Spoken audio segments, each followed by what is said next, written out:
pagkatapos ng bagyong Christine sa ating ibunan. So ito po mga kahabi, noong after ng bagyong Christine dito sa Barangay Maunon, Ligao, Albay.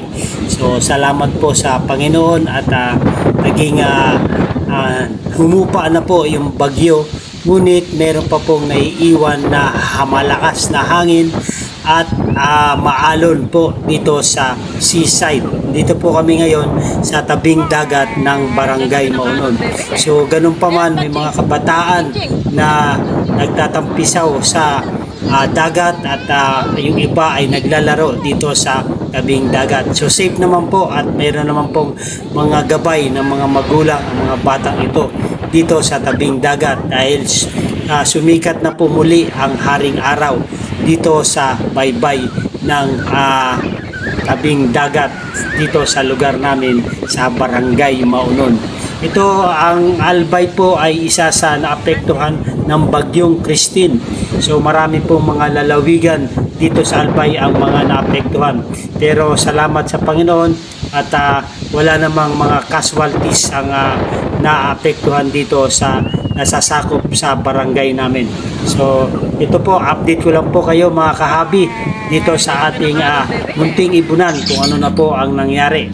So ito po sa ating ibunan mga kahabi, medyo sa lakas ng hangin ay nabuwal po yung ating mga tanim na puno rito.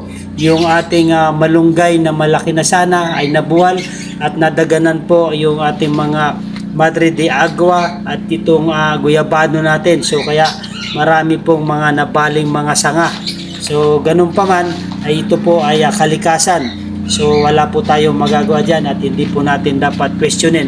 Bagkus tanggapin natin na ang kalikasan ang may pasya sa ganitong pangyayari. So tulad itong puno ng saging ay nabuwal din.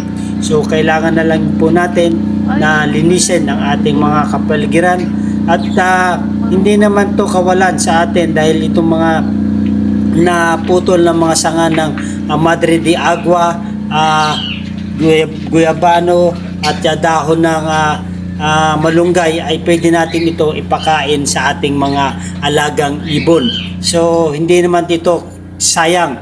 So meron din tayong sili rito na tinalian na natin dahil malapit na rin siyang mabuwal. So kailangan i-safety natin to at magandang mamunga itong ating sili dahil ito ay isa sa ating pinapakain sa ating mga alagang ibon dahil napakaganda po sa kanilang immune system ang sili po. So mga kahabi, maganda kung meron tayong sariling tanim na sili.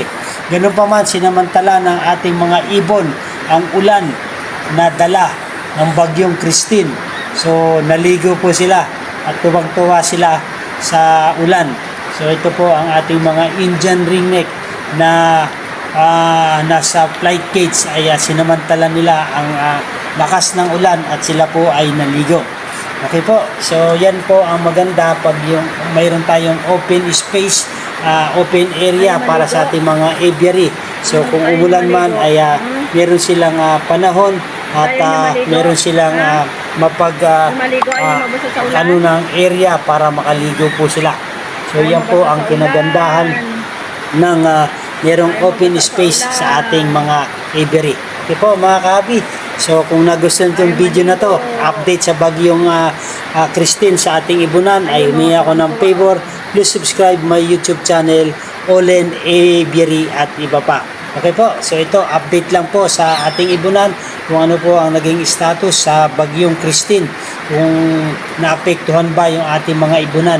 So salamat sa Panginoon at hindi naman nasira yung ating mga aviary at mga cages. So safe naman po yung ating mga ibunan at yung mga ating ibon.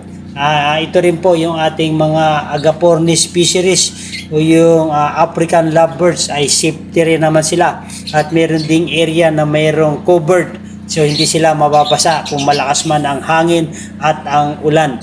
So meron din silang area na kung gusto nilang maligo ay meron din silang space. So ito yung nabagsakan ng puno ng saging, so buti na lang at hindi nasira yung ating colony cages sa ating African lovebirds. Okay po mga kahabi. So hope update lang ito.